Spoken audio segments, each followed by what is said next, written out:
Who taught the sun where to stand in the morning?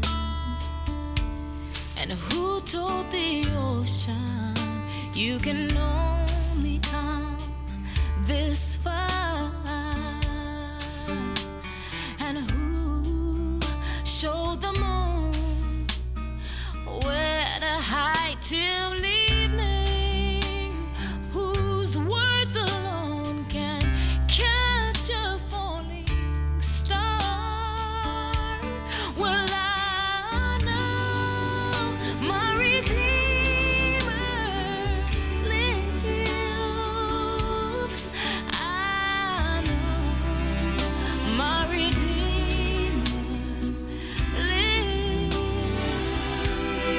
All of creation testifies this life within me cries. I know my Redeemer lives. Yeah, the very same God that spins things in orbit runs to the weary, the worn, and the weak,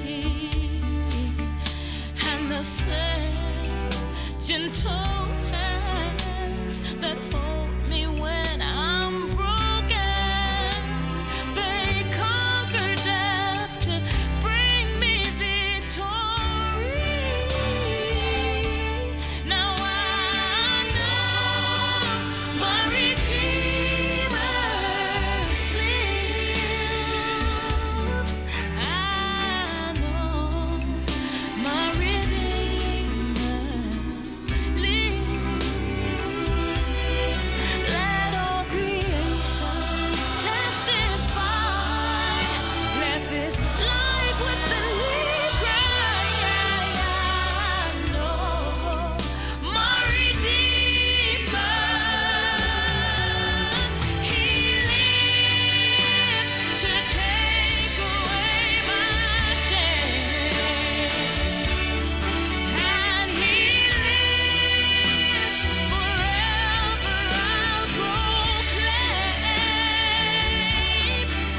that the payment for my sin was the precious life He gave. But now He's alive, and there's an empty grave. And I know my Redeemer lives. I know my Redeemer lives. Let all creation testify. Let this life within me cry.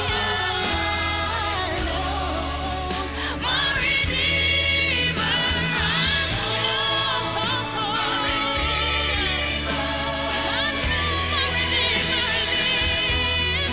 I know my Redeemer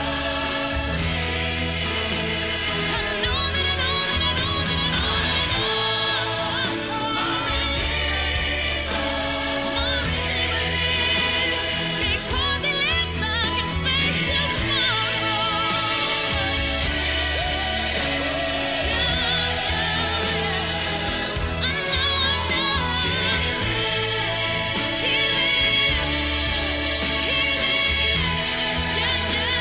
I spoke with Him this morning,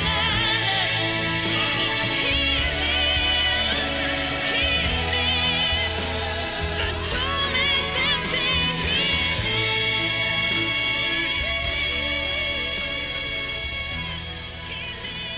I've got to tell everybody.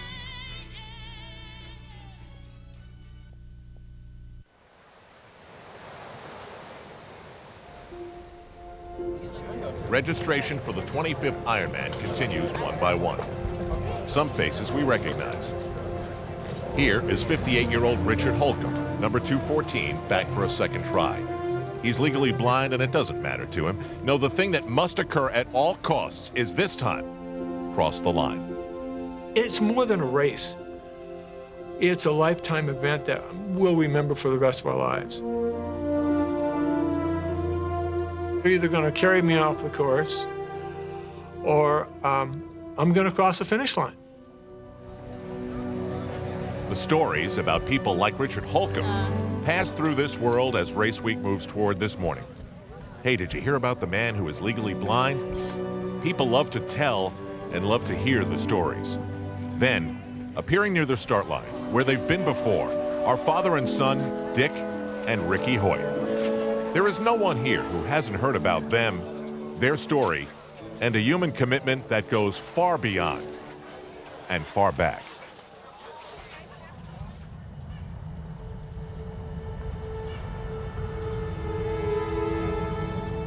January 10th, 1962.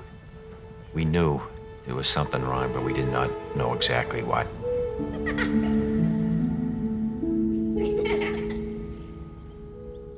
The doctor said, forget Rick. Put him away, put him in an institution. He's gonna be nothing but a vegetable for the rest of his life. We cried a little bit. We talked, and we said, no, we're not gonna put Rick away. We're gonna bring Rick home and bring him up like any other child.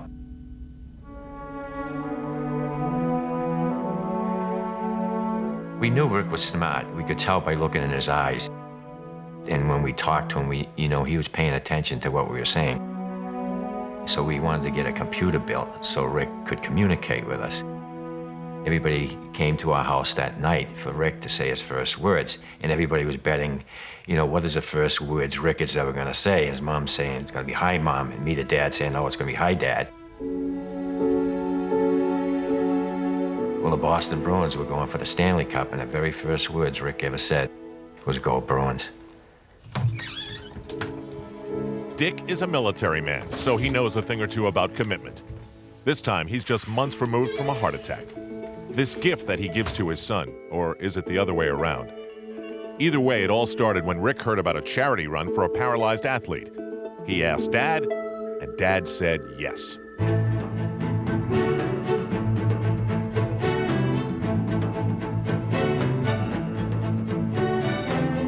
The gun went off, and we went off with all the other runners, and everybody thought that Rick and I would just go to the corner and turn around and come back. Well, we didn't. We finished the whole 5 miles, coming in next to last, but not last.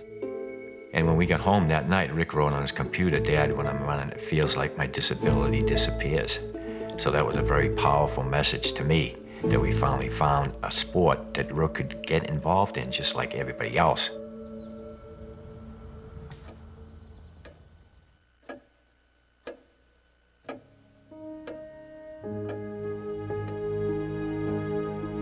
Rick is my motivator. He inspires me. To me, he's the one out there competing, and I'm just loaning him my arms and my legs so that he can compete. There's just something that gets into me when I'm out there competing with Rick that I can't explain it, and we're able to go faster. And it's just an unbelievable feeling.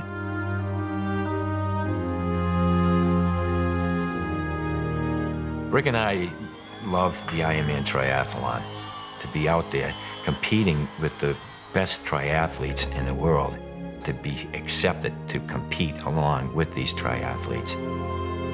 Just to be out there on that pier with all the other triathletes and then waiting in the water for that cannon to go off, it was just so exciting.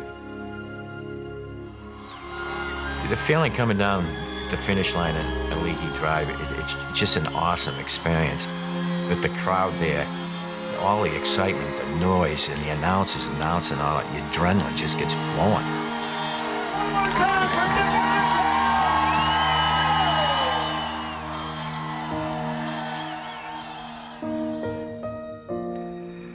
I may be disabled, but I live a very fulfilling life.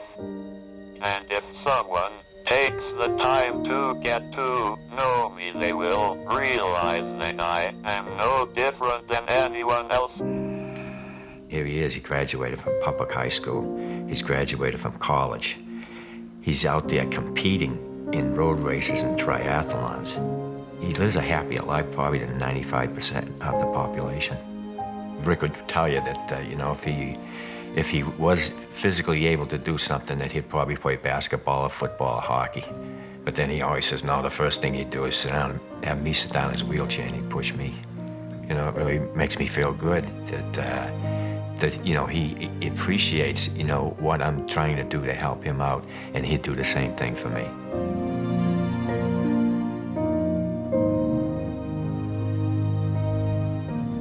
Our message is, yes, you can. You can do anything you want to do as long as you make up your mind. You can do it.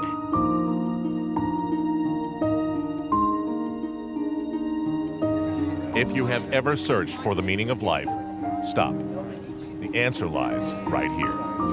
By the way, Ricky would want us to tell you the Bruins look pretty good this year.